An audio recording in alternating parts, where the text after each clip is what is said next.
Nyongera okukwadirizaako gwe munnange akyagyekuumiddeko ensi Buganda anti munnange ensi Buganda kuno okwekwaffe Kabanda Busoke ow'ennabalanga akaala amatendo nze nkubuuzaako nateera olunaku olwaleero munnange tukyali mu katabo kaffe Mbayiwa akawandiikibwa omukulu Walabyeki Magoba era ng'olunaku olwaleero tutuse ku mutwe ogugamba nti wankyayira ki.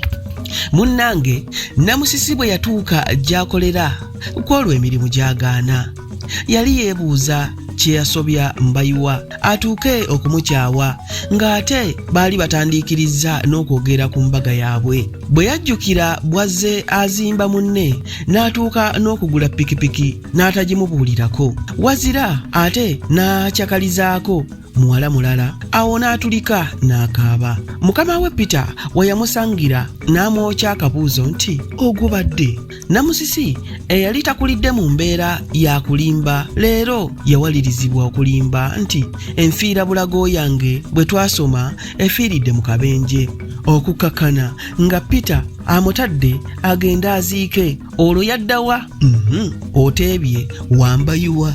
Bwe yatuuka mu ofisi ya Mbayiwa mwakolera yamusanga naye atubidde mu ntuumu ya birowoozo. Ekimu ku ebyo kyali kino yali yeeraliikirira nti oba Namusisi yatuuse ewaabwe oba teyatuuse ate ne yeefaanaanyiriza engeri gy'aliddamu okumutunula mu maaso nayo nga tagiraba bulungi. N'alowooza nti kale alimwetondera atya yabaffe alyatula atya aligamba nti sitaani ye yamukema oba nti omuwala Ndibassa yamwesibako bwesibi ye nga tamwagala aligamba nti omuwala oyo kizibwewe. Ebyo bwe yabivaako ate n'alowooza ne ku Ndibassa n'alaba ng'oyo ye muwala yekka gw'ayinza okutambula naye muli n'awulira nga abuguumiridde gwatunulako buli mulundi n'awulira nga amalusu geesomba. Kyokka ate muli ne yeegamba nti naye nno Mbayiwa weerimbye ono omuwala Ndibassa gwe weesibako tonnamumanya n'akamu yandiba omulungi wano mu ndabika naye ng'okugenda okumwekkaanya osanga nga kiwutta kyereere anti baalugera dda nti abalungi mbwa ya nnamaaso bw'etebba n'eyigga. Awo we yajjuukirira ku byaliwo ku lunaku lwe yagenda naye mu sineema n'engeri gye yamubombako mu bantu abangi ng'ekifaananyi kiwedde ate n'emirundi emirala gye yamusiŋŋaananga n'abasajja abalala be yamutegeezanga nti bannyina oba bakizibwebe.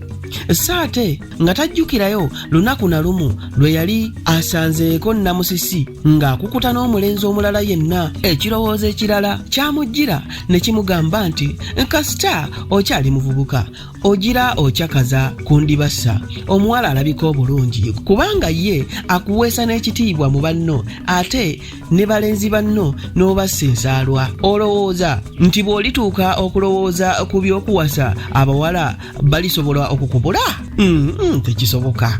Bwe yatuuka awo olwo n'asalirawo ddala okwemalira ku Ndibassa. Yalinawo akapapula awo n'awandiika nti Ndibassa yekka. Yali kyajja amale okuwandiika ati n'awulira akonkona ku luggi.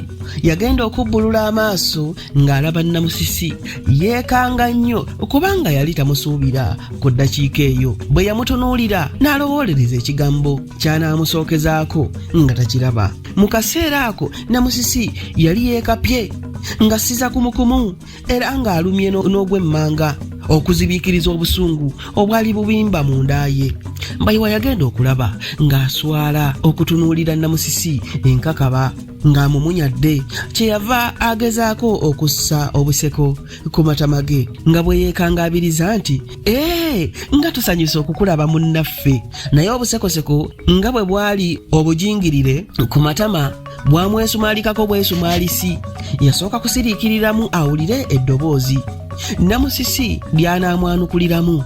Ekyamuzimuukiriza yagenda okulaba nga Namusisi atandise kubega mimwa na kujjayo katambaala ke ng'atandika kufumbukula maziga nga mukoka bwe yamutunulako n'asoberwa ate nga tamanyi na binaddirira. Kwe kumugambisa olugumugumu atuule ku katebe k'abagenyi akaali awo. Yakyewuunya, yagenda okulaba ng'atuula. Mbayiwa yali atidde nti Namusisi olunaasirisa bw'ati amaziga ng'atandika kuyomba. Namusisi bwe yamala okukaaba n'atandika ate okusikondoka. Mbayiwa ye ng'amutaddeko abiri kubanga mu kaseera ako yali tamanyi kyakumugamba. Bwe yateebanga okumuwooyawooya n'atya nti yandiruggulira gye lutaggulirwa. Ate bwe yateebereza okumuleka akaabe oba asikondoke yecce ng'atya banne kye bayinza okumulowoozaamu nga bayingidde mu woofiisi ye. Awo Namusisi we yayogerera mu ddoboozi erijjudde ennaku n'okwagala nti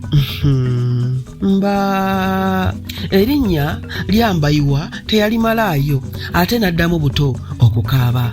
Eddoboozi eryo Mbayiwa lyamutengula nnyo emmeeme. Ate bwe yalaba amaziga munne gaafukumula wamma gwe ne gujabagira. Yali ayagala asituke agende amusiisiitire era amwetondere, naye n'atya nti si kulwanga amwekansululako n'aswalira awo. Ate bwe yateeba okufuluma agende amulekewo kubanga emmeeme ye yali emunenya nnyo olw'okulaba ng'omuwala oyo munakuwavu bw'atyo okubeera ye. Ne yeebuuza gy'adda nayo nga talabayo. Kwe kukwata ekkalaamu n'akkira okugirumaaluma ng'agezaako okulowooza naye nga by'alowooza tebijja. Yali akyalimu ebyo n'essimu n'evuga n'agikwatirawo okwejjuukiriza nga ndibassa ono yamulimba nti okubye nkola nnyo ononkubirako edda mukwano. Okuzibikira ebibuuzo ebingi ku ssimu eyo Mbayiwa yayanguwa mangu nnyo. Wuuyo asituse ku ntebe n'agenda mpolampola ng'alimu n'okutya n'akwata ku kibegabega kya Namusisi n'amusiisiitira ng'amukubakubako nti Namusisi bambi tonyiiga nnyo bw'otyo, nze wuwo gwe wange. Namusisi n'amwemansulako ng'anyeenya n'ekibegabega. Mbayiwa kwe yali akutte nga wagamba nti nvaako. Mbayiwa yamuddamu mu ddoboozi erikkakkamu nti naye Namusisi kati kiki ekikunyiizizza okutuuka awo? Awo Mbayiwa n'afukamiza evviivi limu erya ddyo ku ntebe Namusisi kwe yali atudde. Omukono gwe ogwa ddyo n'aguyisa ku kibegabega n'agenda ng'amutigaatiga ebbeere eno nga bw'amugamba nti mukwano nnaamu kiki ekikutuusizza wano wonna? Namusisi n'asammula eri omukono gwa Mbayiwa nti nze nta genda otigeetige muganzi wooli. Mbayiwa mu kiseera ekyo eyali agezaako okuweeweeta enviiri za Namusisi okumulaga nti amwagala n'amwebuuzisa nti ate baganzi bange baliwo abo b'ogamba. N'amutunulako mu maaso ng'amwenyamwenya asobole okumenya omutima gwe, naye Namusisi yanyeenya bunyeenya mutwe n'agezaako okwetakkuluzaako emikono gya Mbayiwa nga bw'ayogeza n'essungo nti nakugambye dda nti nze nvaako leka kuntigirira. Mbayiwa muli yawulira ensonyi naye yeekazaakaza n'addamu nti abaffe Namusisi kiki ekikukyusizzaako obwekanidde awo? Namusisi yayongera kwesaasabaga. Katonda yeebale, nali simanyi.